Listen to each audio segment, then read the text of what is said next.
Hey amazing audience, welcome to Unraveled Tales. Are you ready to embark on a journey of exploration and inspiration? Through storytelling, we're here to spark your curiosity and fuel your passion for learning. So subscribe and let's start this delightful adventure together. Well my friends, today's story is published by Papatoad. Wife cheated on me with another man and got caught. She's not even sorry for what she did, so I did this. Okay, let's start the story and see what happened in there. I hated the rain. I sat in the cab of the truck watching it hit the windshield and listening to it bang on the roof. It wasn't a nice soft summer rain, it was a gully washer. When the wind blew, I could see the sheets of water washing across the parking lot. It wasn't a hurricane, but it sure looked like the newscasts that you saw on TV. The AC unit on top of the Heritage Cottage buffet would just have to wait until it stopped. There was no way that I was going to go up on the roof and work on anything until the weather cleared. HLL, I wasn't even supposed to be here. Wednesday was my day to work in Allentown. Of course, this was an emergency, and I was the best qualified man for the job.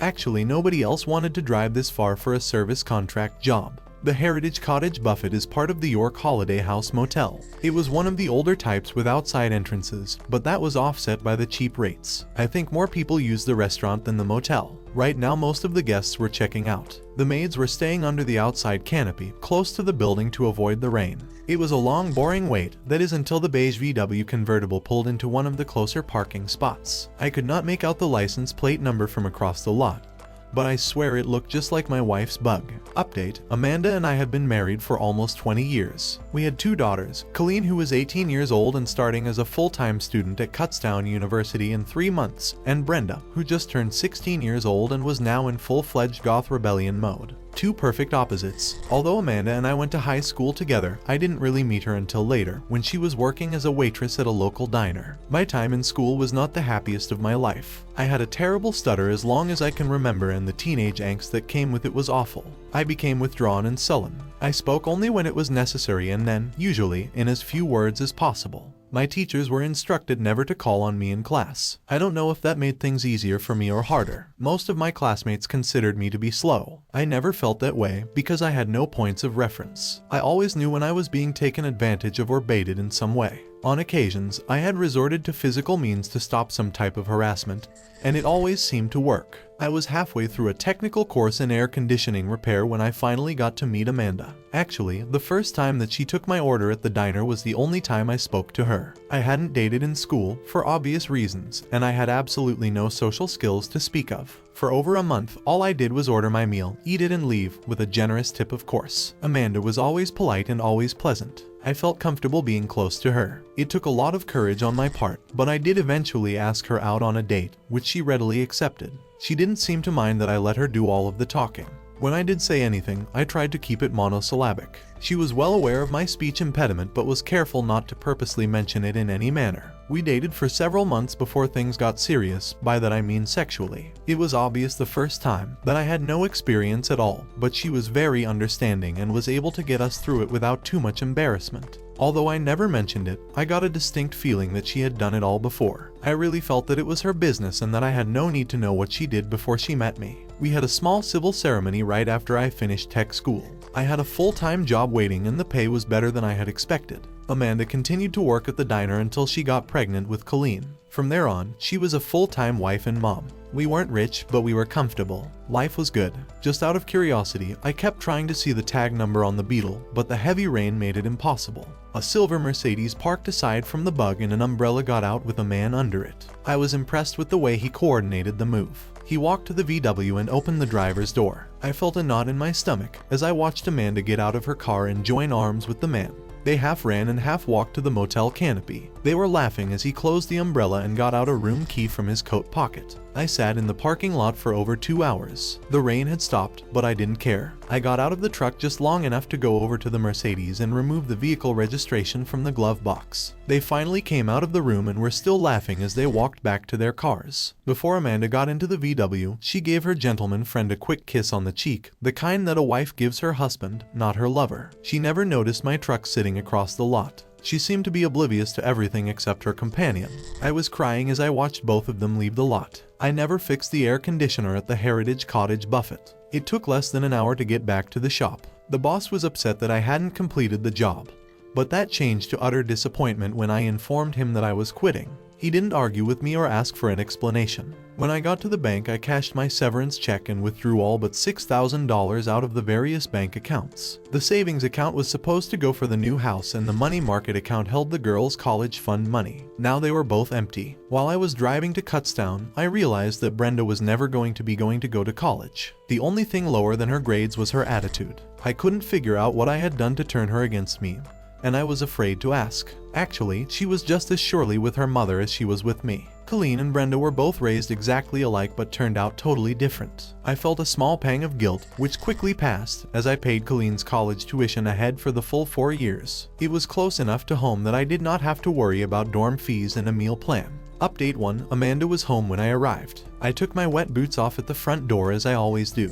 She came out of the kitchen to meet me. "John, what are you doing home at this time? I thought that you were supposed to be in Allentown all day." As I walked past her towards the bedroom, I smiled and gave her a quick peck on the cheek, similar to the one she had given her lover 3 hours earlier. She looked perplexed when I did not respond to her question. I had the first bag half packed when she entered the bedroom. "John, what the HLL is going on? What are you doing?" She just stood there as I continued to pack. All that I was taking was underwear, shoes, and my Dickies work clothes. "Are you going to answer me? What happened? Just because you had a bad day at work is no reason to be leaving. I assume that you are leaving because you are packing. Answer me, damn it. I am your wife. You are supposed to share this stuff with me." I paused momentarily and looked her way. She knew not to interrupt me or try to hurry my speech. I did not work in Allentown today. There was no hesitation and no stammering. It was a simple sentence, but I delivered it perfectly. Amanda stood there quietly waiting for me to continue. I finished my packing, and I paused again. "I worked in York today." It was another short, simple phrase, and it also came out perfectly, slow and cool. As I was getting my shoes from the closet, I noticed my wife quietly leave the room. She didn't say anything. She was sitting on the living room couch as I walked towards the front door. It took only a moment for me to put my work boots back on. I glanced back one more time before leaving. Her eyes were wet, but she was not crying as she watched me go out the door. She offered no explanation and no apology. I was just outside of Hagerstown when my cell phone rang.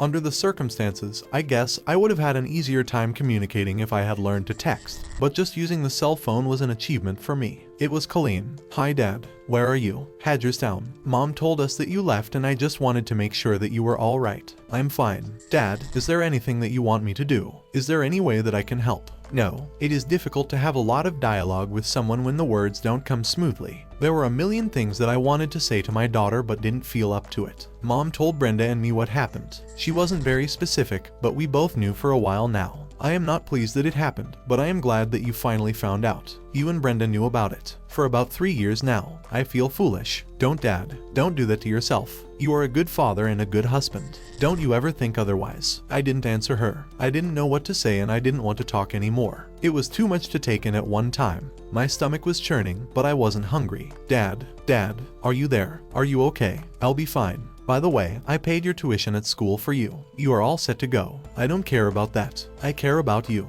"Thanks, honey. I have to go now." I turned my phone off without giving her a chance to say anything else. I was having supper at the Cracker Barrel in Harrisonburg when I noticed a small ad for a facility maintenance manager with emphasis on air conditioning and heating. After a quick phone call, I had an interview for the next morning. I never actually had an interview for any type of job before, so I was a bit anxious. My obvious speech impediment did not help my confidence. If I got it, fine. If not, nothing lost. Oakbrook Meadows was a small church-affiliated retirement home. It was old and looked as if it had been added onto several times. There was no structure or organization for the entire facility. It was a hodgepodge of buildings that desperately needed help. "Good morning. You must be Mr. Tyson. My name is Don Watson. Do you mind if I call you John?" "That's fine." We shook hands and I sat down. For the next 30 minutes, Don Watson gave me a complete history lesson about Oakbrook Meadows and verified the complexity of the enterprise. My initial observation was right on the money. It was a non-profit operation and they were having money problems keeping open. Over 100 retired old people lived there as long as they could remain functional. When they got too sick or old to take care of themselves, they were relegated to a state-run facility by law. The expense of outsourcing all of the repairs and upkeep was taxing their budget to the point that they were considering closing the whole place. Hiring a full-time maintenance superintendent was a last-ditch effort. Up until now, they were not having too much luck. The salary that they were offering was really bad. What made the difference was the use of a small apartment in the basement of the main building and meals in the community dining room. It took me 3 days to make the apartment livable. The meals were good and convenient. It looked like things were going to be okay. I was happy. There was a fully equipped workshop with a pile of mixed manuals and spare parts. The air conditioning and heating did not look like a problem. But I had no experience with things like dishwashers, ranges, and walk-in refrigeration units. Plumbing difficulties baffled me, but I rallied through them. I spent a whole weekend reviewing the facility insurance policies. Things started out pretty slow. After tackling a few things that needed immediate repair, I did a complete inventory of items that did or would require some sort of maintenance or servicing. I tried to balance things a bit so I could mix some easy jobs with some more complex ones. That would take a bit of pressure off the day-to-day operation. Of course, critical problems took priority. It only took a few weeks to get settled into a comfortable routine. During the day I took care of business, and at night I took care of making my new habitat livable. I kept my cell phone charged but turned off. I had a facility phone for work and an old Windows 7 computer which I set up to keep track of maintenance. Dawn was happy with my work and I was happy with the situation as a whole. Life was good. Update 2. It had been over 3 months since I left. I decided to call Colleen on her birthday. This was my first contact since I left. I was surprised that no one had tried to get in touch with me and depressed that no one cared enough to try. Of course, my phone was turned off almost all of that time. Colleen, it's Dad. Happy birthday. Dad, how great to hear from you. You had your phone turned off. Where are you and what are you doing? I was worried about you. Slow down. One question at a time. I'm fine. I got a job and a place to live in. I am more concerned with how you are doing. School is good. I am in a dorm room with 2 other girls. I went on the meal plan rather than going home to eat. I have a part-time job at a sandwich shop near the campus. Do you need anything? No, I am fine. Is everything else okay? No, not really. Mom, of course, is very depressed. She told Brenda and me what happened. I don't think she is sorry about what she did, but she is sorry that she got caught. She got a job at Zinn's Diner, but I don't think she is making enough to keep the house. She sold all of your tools and stuff from the garage and is selling off furniture. The last time I talked to her, she said that she was going to go to the bank about the mortgage payments. I think she is going to let the house go back. That's a shame. It was a nice house. Oh, by the way, Brenda is gone. A few weeks after you left, Brenda and Mom got into a big row. In case you didn't know, you are not Brenda's biological father. It is some guy from Gettysburg named Samuelson. I think it is the guy that she was meeting the day you found out. In any case, Brenda left and sent a postcard from San Francisco. It seems as if I am the cause of a lot of misery. No, you are not, Dad. Mom brought all of this on herself. Colleen, give me your address. I will send you a power of attorney so that it will be easier for your mother to get rid of the house. You don't have to do that, but it would make it easier for Mom. The employees did not eat with the Oakbrook Meadows residents. They had their meals a bit later and in a separate section of the dining room. By this time, I was friends with the other employees and several of the inmates. I don't know why I thought of them as inmates, but it seemed appropriate. Ivy James soon became a regular at my lunch table. Ivy was in charge of the facility laundry. In fact, she was the facility laundry. Most of the residents did their own wash in the community laundry area, which I also had to maintain. If there was a way to screw up a washer or dryer, they quickly figured it out. Ivy was about 40 or so. She wasn't a raving beauty, but she wasn't a dog either. I found out that she was single and had never been married. She worked hard and was in pretty good shape, as far as I could tell. She lived with her parents and they dropped her off and picked her up from work. What set her apart from everyone else and endeared her to me was that she was deaf. In no time at all I found myself spending more and more time with Ivy. She had a small notepad on a strap around her neck and used it when it was necessary. Normally she could manage pretty good without it. She could read lips quite well, and for some reason I didn't stutter when I was with her. I didn't even have to say the words, I could just mouth them. It was a bit comforting for me. She never made me feel self-conscious about my affliction. Our relationship improved when she invited me to spend Thanksgiving with her family. Her parents and sister were not hearing impaired. Her mother and sister were both proficient in ASL. Her father was good-natured about it but relied on the 2 women to interpret for him. They quickly picked up on my stutter and were careful to steer the conversation so that I could minimize speaking but still feel included. All in all, it was a good experience. Ivy and I grew closer. The Virginia School for the Deaf was located 30 minutes away in Staunton. I had no trouble enrolling in an evening ASL class, even in the midterm. I didn't say anything to Ivy, but she figured out something was going on when I started to pay more attention to her signing at different times. When I finally told her, she was beaming and offered to stay late to help me with my homework. The school explained that it would probably take about 2 years to become accomplished enough to carry on a simple conversation. But I had to start somewhere, and I was motivated. Update 3. Work was good. I had a social life of sorts, but I was not really dating. Every day the pain I felt at the loss of my marriage diminished more and more. Colleen called and told me that she was coming down for Christmas. She didn't ask me, she told me. How could I refuse? Oakbrook Meadows had a few guest rooms available, so I had no trouble reserving one for her. I was a little anxious about her meeting Ivy, but it was not necessary. As soon as Colleen realized that Ivy was deaf, she started signing. She wasn't really good at it, but good enough that the two of them could converse at great length without me. Colleen had taken 2 courses while she was still in high school and was able to get advanced placement when she started college. Of course, dear old dad knew nothing about this. It seems that she had already decided to major in special education at Kutztown. We ended up spending most of the Christmas vacation time with Ivy and her parents. Of course, I still had maintenance to perform. Things seemed to keep breaking even though it was a holiday. Colleen didn't seem to mind that I had to leave her on occasion. I was a bit embarrassed when I got a mistletoe kiss from Ivy, but Colleen seemed to enjoy my discomfort. Before leaving, Colleen happened to mention that she thought that Amanda was still in touch with Jeff Samuelson. It was not something she had said to Colleen, but just little hints and things that she accidentally said or made references to. Colleen got the feeling that she was planning for something to happen in the future and was looking forward to it. 2 weeks later, I was served. She didn't ask for a thing. She just wanted the divorce. I signed everything and sent it back to her lawyer. There was only one thing that bothered me. I was angried off. She had used me and taken advantage of me and then felt that she could just discard me when she no longer needed me. That was not right. I know. I left her and I opened that door. It still was not right and I was left wanting some sort of balance. I was happy with my new life and normally should have just accepted my good fortune and moved on. I couldn't do it. Ivy did not gloat when I told her about the divorce, but it was obvious that her spirits perked up a bit. She was still her same old self, but better. My nights were sleepless as I kept dwelling on the fact that I was used and taken advantage of.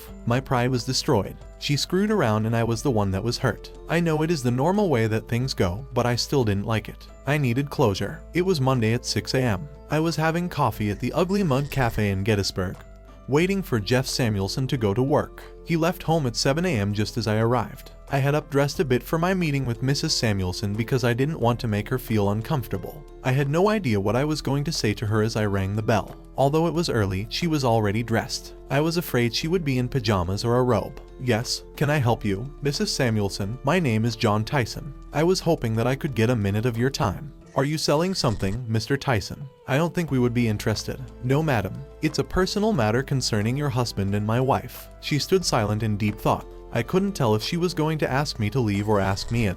Your wife's name wouldn't happen to Amanda, would it? Yes, madam. Please come in, Mr. Tyson. We do indeed have to talk. Marie Samuelson and I spent the next 2 hours together. When I left to return home, I wasn't sure if I felt better or worse. She had suspected something for several years but was never able to come up with anything concrete. She had been calmly stoic most of the time until I told her about Brenda. Her whole demeanor changed. That was when I decided it was time to leave. My work was done. Final update. The first thing I did when I got back was to tell Ivy everything. I could not start a relationship with her if there were secrets. She seemed to understand and took some extra time to try and console me. Things were back to normal. Ivy and I were looking at houses. We were too old to start a family of our own, but Ivy was interested in either foster care or adoption. We checked into possibilities and found out that our chances of adopting hearing disabled children were pretty good.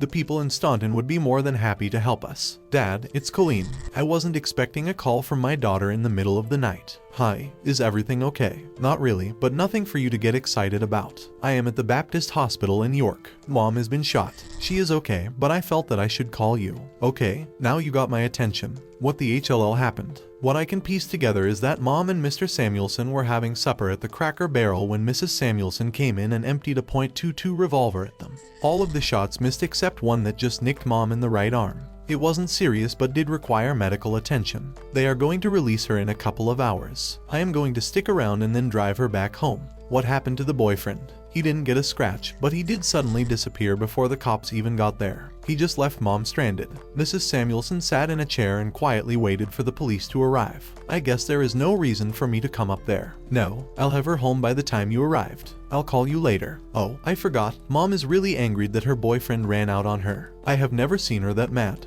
Thanks for the call. By the way, keep some time open at the beginning of April. Your dad is going to get married. Congratulations. I will definitely be there. Oh, I won't tell Mom. It would really crush her right now. See ya. As I hung up the phone, I thought that I better say something to Ivy about the upcoming wedding. Epilogue. Thus ends the saga of a quiet, cool man. He bought a house and moved into it with his new bride. They adopted 3 kids and fostered several more. Colleen got a teaching job at the Virginia School for the Deaf and married a year later. John continued on at Oakbrook Meadows, but Ivy did not. Amanda is still working at Sin's Diner. Jeff Samuelson was never seen again. Life is good. Thank you for joining us on this journey today. If you enjoyed what you watched, don't forget to hit that like button and subscribe for more exciting content. Remember, your support keeps us going. Stay tuned for our next adventure. See you in the next video.